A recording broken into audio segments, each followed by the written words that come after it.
Welcome, dear friends, once again.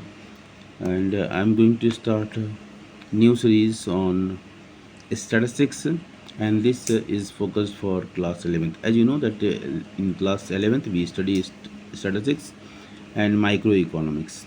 तो हम शुरू करने वाले हैं इंट्रोडक्शन पार्ट को देखेंगे, जिसमें meaning and scope of statistics पर हम बात करेंगे। तो चलिए, चलने से पहले मैं बता दूं कि ये हमारी जो सीरीज़ है उन बच्चों के लिए है जो जिनको बुक रीडिंग की हैबिट नहीं है। एंड मैं बता दूं, चाहे आप कोई भी कोचिंग इंस्टीट्यूट अटेंड कर लें, चाहे कितने भी महंगे आप संस्थान में चले जाएं, कितने भी महंगे ट्यूटर आप रख लें, जब तक आप सेल्फ स्टडी नहीं करेंगे तब तक आप कुछ भी नहीं कर सकते, कोई कंपटीशन क्रैक नहीं कर सकते। And those who are thinking to score high, they must. ये फोकस केवल मेरा उन बच्चों के लिए है जो बिल्कुल ही नहीं पढ़ते हैं। और पढ़ने का तरीका तो मैं बता दूं आपको, पढ़ने का तरीका ये है कि जो टीचर पढ़ाने वाले हैं क्लास में, उसको पहले पढ़ के आइए, क्लास में समझ में आए ना आए, खुद एक बार रीडिंग ज़रूर लगाइए, डिफ़िकल्ट वर्ड्स को डिक्शनरी से देख लीजिए, उसको वहीं बुक में लिख लीजिए डिफ़िकल्ट वर्ड्स को। फिर क्लास में जब टीचर पढ़ाते हैं तब आपको समझ में आएगा। जब समझ में नहीं आता है तो बच्चे क्लास में इनडिसिप्लिन क्रिएट करते हैं, उनको मज़ा नहीं आता है तो डिस्ट्रैक्ट होते हैं। और फिर जब आप एक बार पहले रीडिंग कर लेते हैं, इसका फिर क्लास में जब टीचर पढ़ाते हैं तो इंटरेस्ट आने लगता है। फिर आप जब नोट्स बनाते हो तो एटलीस्ट 40% 50% तक आप बड़े आराम से आप कर ले जाते हो। और फिर जब एक बार रिवीजन करते हो तो वो 100% भी चला जाता है, 90% भी चला जाता है। तो मतलब फेल होने की संभावना तो बिल्कुल नहीं होती है। फेल वही बच्चे होते हैं जो फेल होना चाहते हैं। जो बच्चा थोड़ा सा भी सिंसियर है और जिसका बैकग्राउंड ठीक है पढ़ाई का, वो 90+ ही लेकर आएगा, उससे नीचे का सवाल ही नहीं उठता है। इसलिए ज़रूरी है कि आप पढ़ने के पैटर्न को फॉलो करें। चलिए, तो let us start this concept, what is statistics. हम आज बात करेंगे कि स्टैटिस्टिक्स क्या है, सांख्यिकी क्या है। ओके, जिससे कि आप जानते हैं कि सांख्यिकी को हम दो तरीके से हम डिफाइन करते हैं, सिंगुलर सेंस और प्लूरल सेंस में। तो हम स्टार्ट करते हैं line by line reading for late bloomers. ये हमारा वीडियो किसके लिए डेडिकेटेड है?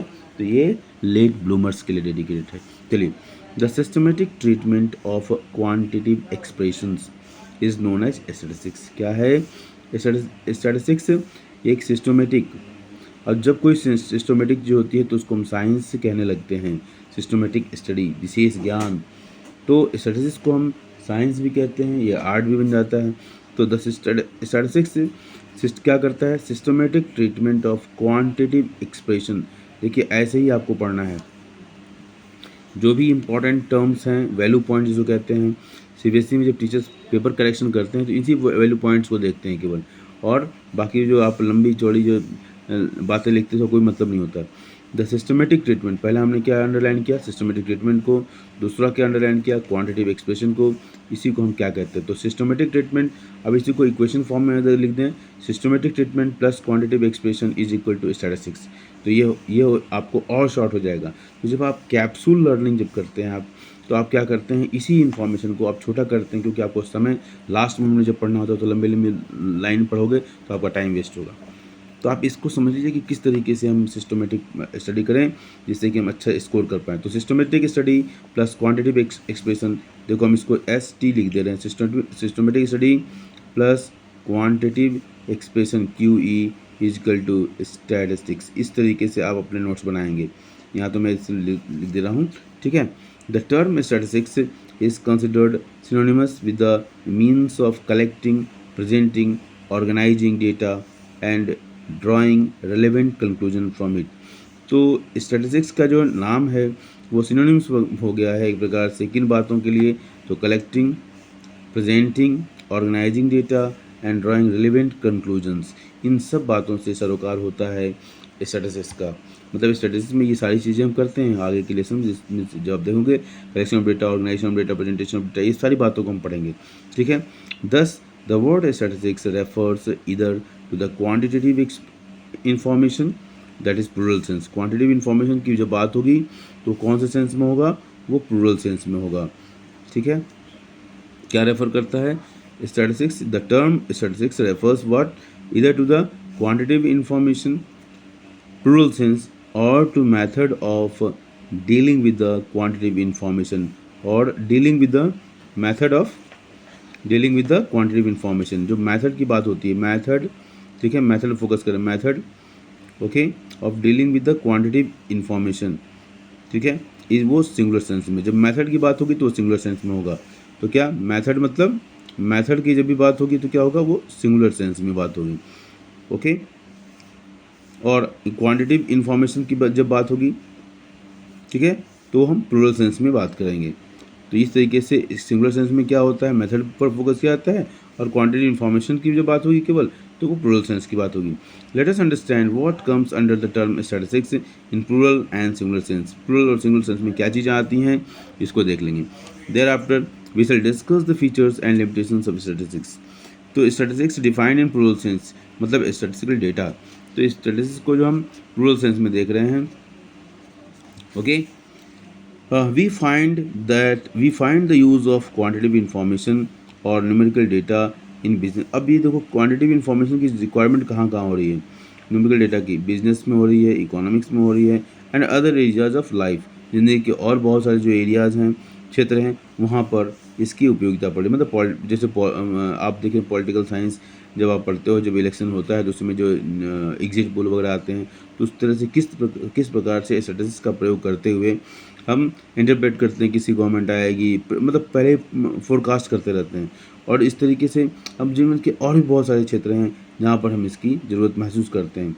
However not all numerical data is statistics. यहाँ ध्यान देने की बात है कि केवल न्यूमेरिकल डेटा होना ही स्टैटिस्टिक्स की शर्त नहीं है, ठीक है। There are certain conditions that need to be fulfilled for a quantitative statement to be called statistics, ठीक है। बहुत सारे कंडीशंस हैं, वो फुलफ़िल करना पड़ेगा, तब जाके वो क्वांटिटेटिव स्टेटमेंट को हम स्टैटिस्टिक्स कहते हैं। According to professor Horace Secrist, वो क्या कहते हैं, by statistics we mean aggregates of facts.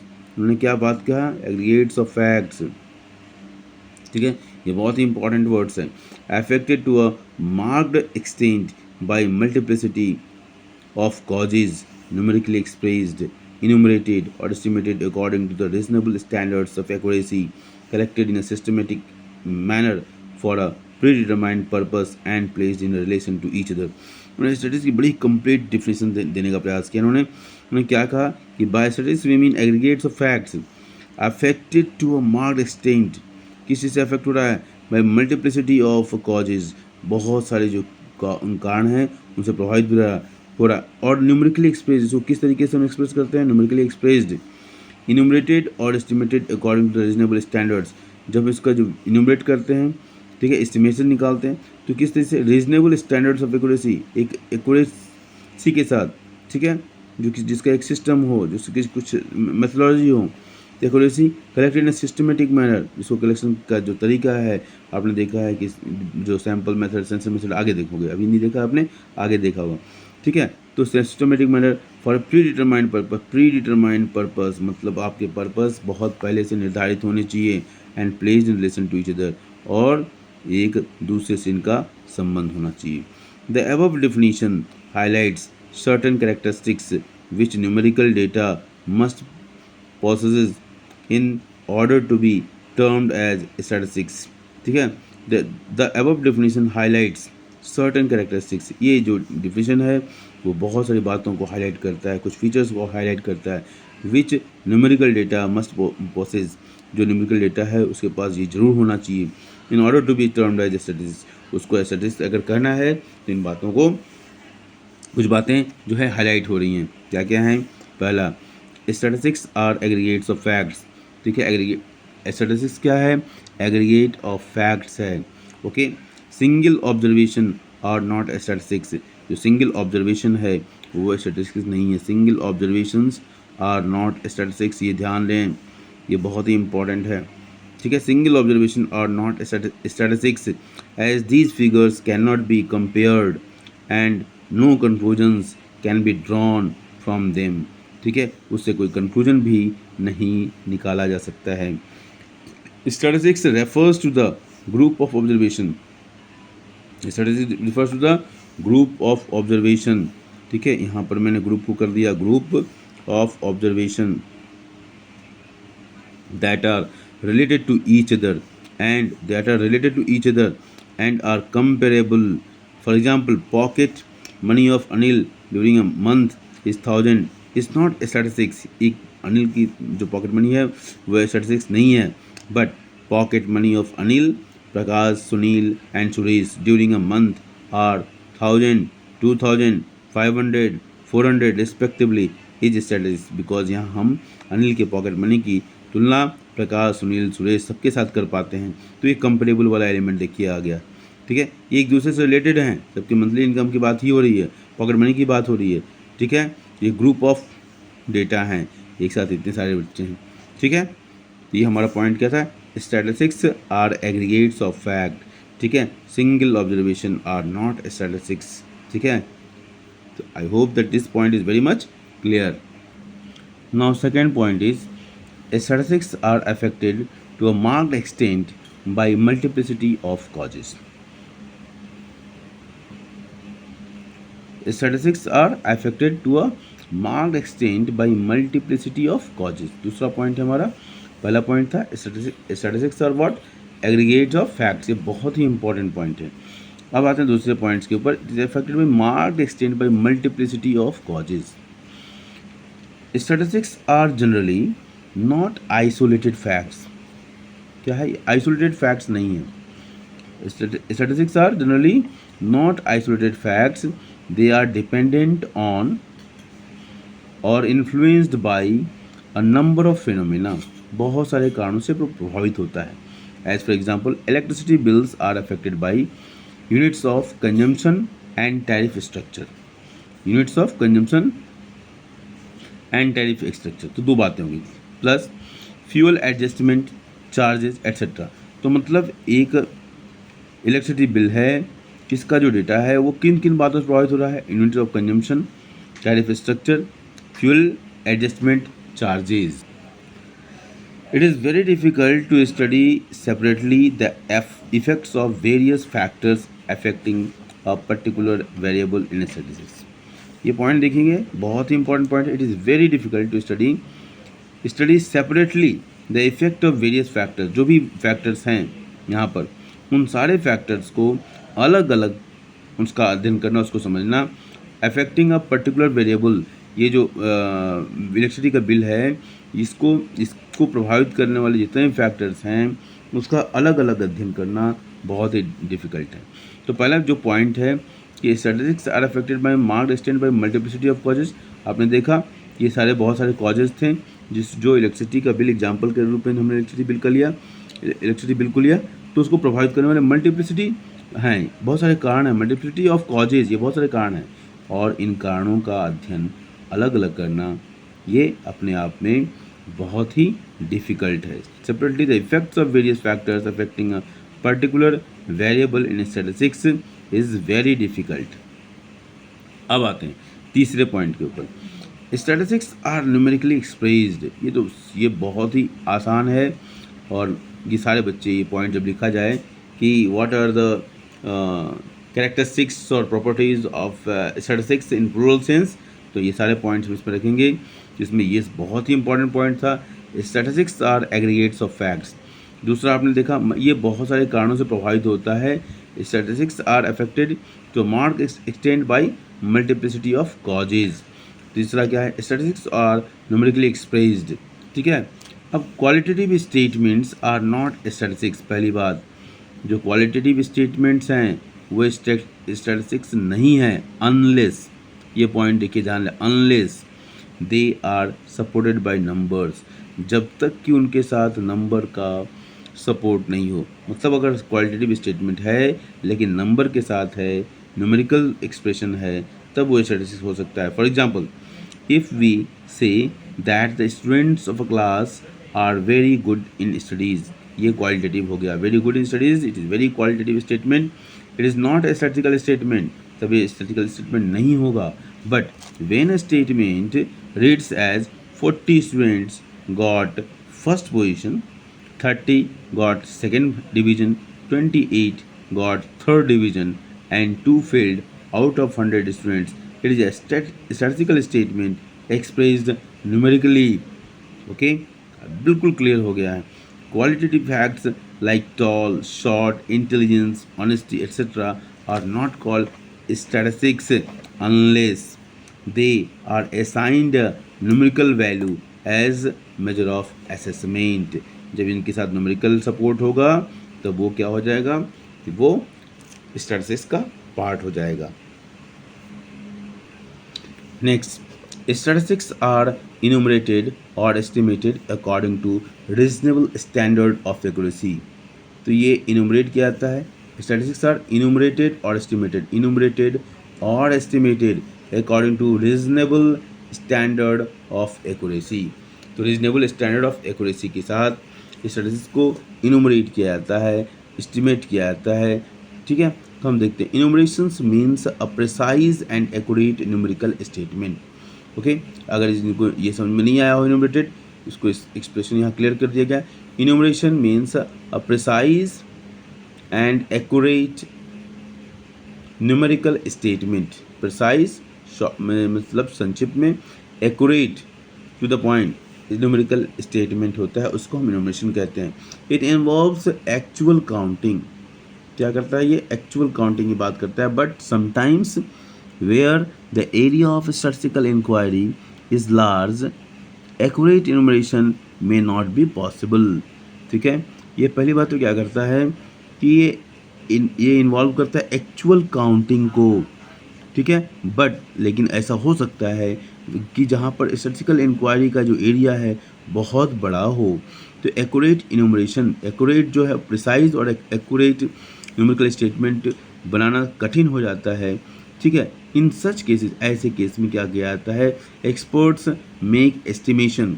Experts क्या होते हैं, एस्टिमेट करते हैं, अनुमान लगा लेते हैं। ठीक है, वो अनुमान भी वो लॉजिकल होता है, अनुमान भी उसके कुछ बेस होते हैं on the basis of observation.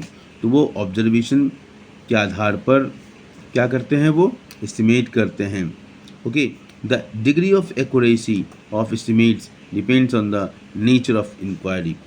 the degree of accuracy of estimates किस बात पर डिपेंड करता है, नेचर ऑफ इंक्वायरी। ठीक है, किस प्रकार का हमारा इंक्वायरी का नेचर है। फॉर एग्जांपल, एक एग्जांपल के द्वारा इसको स्पष्ट करने का प्रयास किया गया है। Number of teachers and students in school can be verified bye enumeration, whereas number of people attending religious processions during a festival is different parts of country are estimated as the field of inquiry is large। तो यहाँ पर हम estimation की बात करते हैं। जो religious प्रोसेसन है उसमें बहुत हज़ारों की संख्या में लोग आते हैं, करोड़ों की संख्या में आते हैं, तो हम एस्टिमेशन के द्वारा, हम इसको ऑब्जर्वेशन के द्वारा, एस्टिमेशन के द्वारा हम इसको बात करते हैं। जबकि अगर हम टीचर्स और स्टूडेंट्स की संख्या की बात हो तो हम उसको क्या करते हैं, आसानी से हम उसको इन्यूमरेट कर सकते हैं न्यूमेरिकल टर्म्स में। ठीक है, इसको ये वेरीफाई किया जा सकता है। जबकि रिलीजियस ग्रुप्स को चूँकि संख्या बहुत ज़्यादा होती है, ये करना कठिन होता है। चलिए, तो ये हमारा था statistics are enumerated estimated according to reasonable standard of accuracy. ठीक है, जो छोटा डाटा है तो उसमें हम प्रिसाइज और एक्यूरेट न्यूमेरिकल स्टेटमेंट में कन्वर्ट कर सकते हैं, लेकिन जब बड़ा डाटा होगा तो वहाँ हम एस्टिमेशन के द्वारा, लेकिन हमारी कोशिश होती है कि स्टैटिस्टिक्स का जो पैरामीटर है, स्टैटिस्टिक्स आर इन्यूमरेटेड और estimated according to reasonable standard of accuracy, तो हम इस एक्यूरेसी को मेंटेन करने का प्रयास करते हैं। हमारा नेक्स्ट पॉइंट है statistics are collected in systematic manner. Systematic manner, statistics are collected in systematic manner. चलिए, तो नेक्स्ट पॉइंट हम देखते हैं क्या है। Statistics are collected in a systematic manner. Statistics collected without any order and systems are unreliable and inaccurate. अगर statistics का हम कलेक्शन जो है, statistics are collected without any order, किसी भी निश्चित तरीके से, order and system are unreliable and inaccurate. ठीक है, तो वो क्या होगा, अनरिलायबल होगा और इनएक्यूरेट होगा अगर हमने सिस्टम को फॉलो नहीं किया। दे must be collected in a systematic manner so that meaningful conclusions can be drawn from them. तो मीनिंगफुल कंक्लूजन्स उससे निकाला जा सके। ओके, तो सिस्टमेटिक मैनर में होगा तो उससे हम मीनिंगफुल कंक्लूजन्स निकाल सकते हैं। ओके, अगर वो सिस्टमेटिक तरीके से नहीं है तो उससे हम सही चीज़ों को डिराइव नहीं कर सकते हैं, उससे जो हम आउटकम लेना चाहते हैं वो निकल नहीं पाएगा। इसलिए चीज़ों को सिस्टमेटिक होना ही पड़ेगा। तो इसलिए कहा गया statistics collected without any order and systems are unreliable, वो विश्वास करने योग्य भी नहीं होगा, इनएक्यूरेट होगा। They must be collected in a systematic manner, वो बिल्कुल सिस्टमेटिक तरीके से होना चाहिए, so that meaningful conclusions can be drawn from them. Okay, next point है हमारा statistics are collected for a predetermined purpose. ठीक है, ये क्या होता है? प्री डिटरमाइंड पर्पस, पहले से पूर्व निर्धारित पर्पस है, उद्देश्य है कि हमको किस लिए डेटा कलेक्ट कर रहे हैं। ठीक है, तो स्टैटिस्टिक्स क्या करता है? Are collected for a predetermined purpose. Unless statistics are collected for a specific purpose, they would be more or less useless। ठीक है, अगर वो स्टैटिस्टिक्स पर्पस पहले क्लियर नहीं है तो वो क्या होगा? मोर और लेस वो यूजलेस होगा। For example, if we want to collect statistics of agricultural production, we must decide beforehand the regions, communities and periods for which they are required. ठीक है, for example, if we want to collect statistics of agriculture production, अगर हम agricultural production, ठीक है, agricultural production, ठीक है, का अगर हम डाटा इकट्ठा करते हैं तो we must decide beforehand. ठीक है, तो उस हमको डाटा कलेक्ट करने से पहले डिसाइड करना पड़ेगा कि किस एरिया में, ठीक है, कौन कौन सी वस्तुओं का और किस समय में, ठीक है, हमको डेटा चाहिए। तो हमारा पर्पस क्या है? हम डेटा कलेक्ट किस लिए कर रहे हैं, किस तरह के रीजन्स का। हम अगर मान लीजिए हम कोस्टल एरियाज़ का है तो हम अध्ययन करना चाहते हैं कोस्टल एरिया में प्रोडक्शन का प्रोडक्टिविटी क्या है, किस क्लाइमेट में होता है। तो ये हमारी सारी चीज़ें क्लियर होनी चाहिए कि हमारा फोकस क्या है। इसलिए कहा गया statistics are collected for a predetermined purpose. Unless statistics are collected for a specific purpose, they would be more or less useless. For example, if we want to collect statistics of agricultural production, we must decide beforehand the regions, commodities and periods for which they are required. इसके बाद next हम आते हैं statistics are placed in relation to each other। ठीक है, अब आते हैं नेक्स्ट पॉइंट पर, statistics are placed in relation to each other. ठीक है, अब वो देखते हैं वो कैसे काम करता है। Statistical data are often required for comparisons. ठीक है, ठीक है, कंपेरिजन्स, ठीक है, एक दूसरे की तुलना के लिए इसका डेटा का प्रयोग किया जाता है। Therefore they should be comparable period wise, region wise, community wise etcetera. For example, the population of India at present can be compared with that of previous years, or it may be compared with that of the other countries, just like China से हम compare करते हैं। Also, it is important that the data used for comparison is homogeneous, as it would be meaningless to compare two unrelated variables like scores of students in a cricket match cannot be compared with that marks in the statistics। ठीक है, तो जब comparison का कुछ आधार होना चाहिए, आधार क्या होगा? वो सेम फील्ड का होना चाहिए। यहाँ पर एग्जाम्पल, बहुत ही खूबसूरत एग्जाम्पल के माध्यम से इस बात को दिखाया गया है कि बच्चों की अगर क्रिकेट के मार्क्स को कंपेयर करना है तो उनके स्टैटिस्टिक्स के मार्क्स से हम क्रिकेट के मार्क्स को कंपेयर नहीं कर सकते।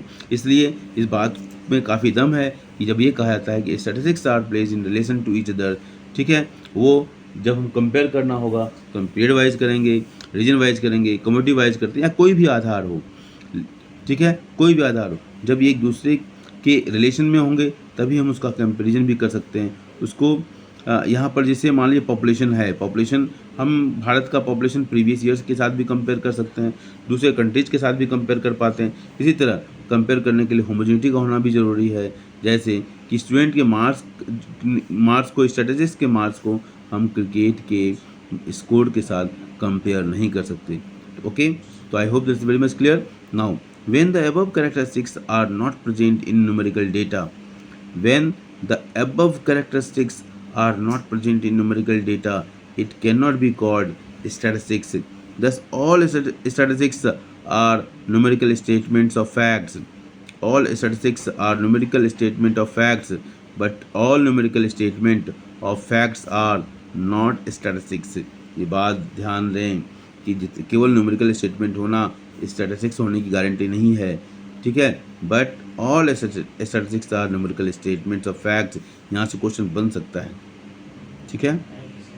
अगर ये क्वेश्चन बनता है यहाँ से तो आपको एग्जाम्पल देते ही इस बात को कंपेयर करना होगा कि स्टैटिस्टिक्स की एग्रीगेट्स ऑफ फैक्ट्स नहीं होता है। स्टैटिस्टिक्स ऐसा होना चाहिए कि वो कंपेयर किया जा सके, जिससे कि पिछले, अगर आपको याद हो, पिछले एग्जाम्पल में आपने देखा कि कुछ बच्चों के पॉकेट मनी दिए हुए थे, तो अकेला एक स्टूडेंट का पॉकेट मनी वो स्टैटिस्टिक्स का पार्ट नहीं हो सकता है, लेकिन कई बच्चों के पॉकेट मनी दिए हुए हैं तो हम ये दिखा सकते हैं कि किस बच्चे के पॉकेट मनी ज़्यादा है, कम है। एक हम उससे कुछ इन्फ्रेंस निकाल सकते हैं, कुछ महत्वपूर्ण बातें निकाल सकते हैं। तो let us consider the figure 1600। ये फिगर दिया हुआ है। It is important to note that these figures don't mean anything unless they refer to some place, person, time, effect, etc. Let us look at this table। तो एक आपके सामने table दिया हुआ है, ठीक है। इसको हम ध्यान देखते हैं। स्टूडेंट्स ऑफ 2 स्कूल्स हैं, 2015-16 का एक डेटा है। बॉयज़ गर्ल्स टोटल देखिए, केंद्रीय विद्यालय में नंबर कितने, 1600, percentage 80, girls 400, percentage 20, total 2000 and percentage 100। Okay. Government senior secondary school में नंबर कितना है, बॉयज़ का नंबर 700 है, percentage 70, girls 300, percentage 30। The above table gives a numerical description of students in Kendriya Vidyalaya and government senior secondary school. दोनों का एक data दिया हुआ है यहाँ पर। Students are grouped as boys and girls and percentage is calculated from each group. इसका भी परसेंटेज निकल गया, इसका भी परसेंटेज निकल गया, इसका भी और इसका भी। Now in this context, the figure 1600, 400, 600, 400, 700 and 300 etc. have a statistical meaning। यहाँ क्या मीनिंग है? We call this statistics of students, और we call this, इसी को हम कहते हैं statistics of students कहेंगे, ठीक है, क्योंकि इससे कुछ मीनिंग डिराइव कर पा रहे हैं हम। Similarly, we find in newspapers statistics of schools in a cricket match, statistics of price, statistics of agriculture production, statistics of export and import etcetera. तो हमने आज प्लूरल सेंस में स्टैटिस्टिक्स को पढ़ना, इसके जो इम्पॉर्टेंट जो प्रॉपर्टीज़ हैं, ठीक है, कैरेक्टरिस्टिक्स हैं, उसको एक बार जल्दी से हम रीड आउट कर लेते हैं। पहला पॉइंट था जो हमने पढ़ा, statistics are aggregates of facts. दूसरा था statistics are affected to marked extent by multiplicity of causes. तीसरा था स्टैटिस्टिक्स आर न्यूमेरिकली एक्सप्रेस्ड। चौथा है statistics are enumerated or estimated according to reasonable standard of accuracy। Fifth point था statistics are collected in a systematic manner। Next point था हमारा statistics are collected for a predetermined purpose। and the last but not the least, statistics are placed in relation to each other। with that we are going to cover this video, that is what is statistics in a plural sense। Statistics को मतलब statistical data, plural sense में statistical data की बात होती है, तो plural sense पर हमने फोकस किया। Statistics, how statistics are defined in plural sense, how the statistics have the different features you have just seen. Thank you, have a nice day, thank you, best wishes, late bloomers, dear friends.